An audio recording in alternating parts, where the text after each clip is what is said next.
Good morning बच्चों। आज हम लोग फिर से कर चले हम फिदा का जो बाकी का हिस्सा है उसे पूरा करेंगे। पिछले क्लास में मैंने तुम लोगों को इसका पहला हिस्सा करवाया था और आज हम लोग बाकी का हिस्सा करेंगे। राह कुर्बानियों की न वीरान हो, तुम सजाते ही रहना नए काफिले। फतह का जश्न इस जश्न के बाद है, जिंदगी मौत से मिल रही है गले। बांध लो अपने सर से कफन साथियों, अब तुम्हारे हवाले वतन साथियों। यहाँ कवि यह बताना चाह रहे हैं कि राह कुर्बानियों की यानी कि देश पे मर मिटने वाली जो राह है वो कभी भी वीरान यानी कि कभी भी खाली ना होने पाए। अगर हमें अपने देश के लिए अपने जान को कुर्बान करना पड़े तो हमें पीछे नहीं हटना चाहिए। तुम सजाते ही रहना नए काफिले, मतलब कि काफिला यानी कि एक दल होता है। अगर एक दल खत्म होता है, अगर एक दल अपनी जान को न्यौछावर कर चुका है तो हमें पीछे नहीं हटना चाहिए डर के। हमें और आगे बढ़ के इस काफिले से जुड़ के अपने देश के प्रति कुर्बान हो जाना चाहिए, अपने देश की रक्षा के लिए। फतह का जश्न इस जश्न के बाद है, जिंदगी मौत से मिल रही गले साथियों। फतह का जश्न इस जश्न के बाद यानी जिस व्यक्ति को अपने देश के ऊपर मर मिटने का अवसर प्राप्त होता है, यह भी किसी जश्न से कम नहीं है। फतह यानी दुश्मनों पर जीत का जश्न तो बाद में है, पहले हम अपने देश पर मर मिटने का जो जश्न मना रहे हैं वो पहले इस जश्न को मना ले, बाद में फतह का जश्न मनाएंगे। और जिंदगी किससे मिल रही है? मौत से मिल रही है। हम अपने देश पे कुर्बान हो रहे हैं। बांध लो अपने सर से कफन साथियों, अब तुम्हारे हवाले यानी कि अब तुम्हारे हवाले ही वतन साथियों, अब तुम्हारे हवाले ही ये देश है।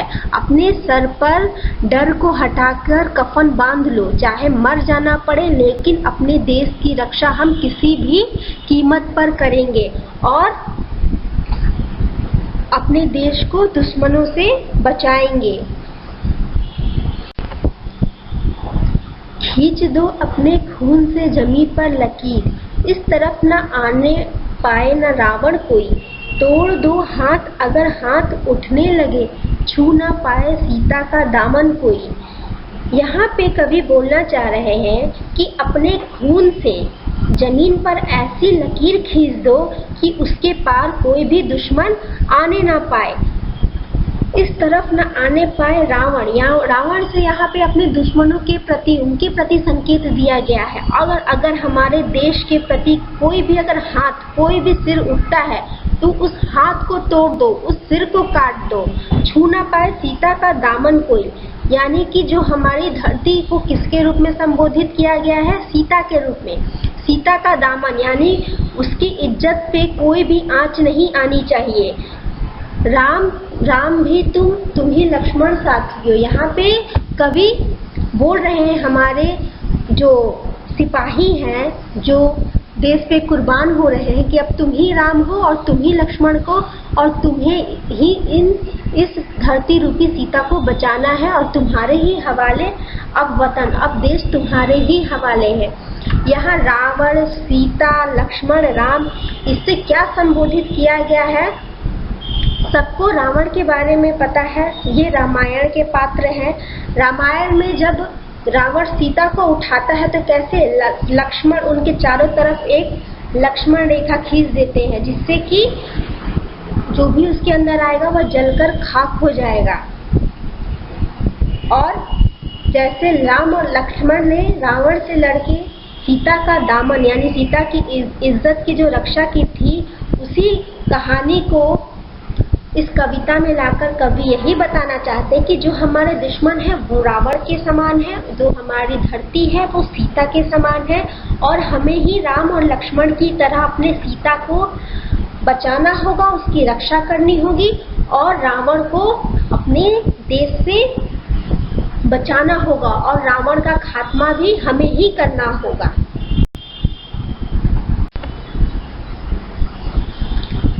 इस प्रश्नों के उत्तर में तुम लोग ये दोनों व्याख्याओं को करोगे और साथ में कर चले हम फिदा पाठ का संदेश, यानी इस कविता में कर चले हम फिदा पाठ में क्या संदेश दिए हैं कवि ने, और इस कविता को लिखने के लिए कवि क्यों लिखे, इसका उद्देश्य क्या है, वो तुम्हें बताना है। थैंक यू बच्चों। अब तुम लोग मुझे शनिवार तक इसका जो भी होमवर्क हम दिए हैं नीचे दिए गए ईमेल एड्रेस पर सेंड कर देना।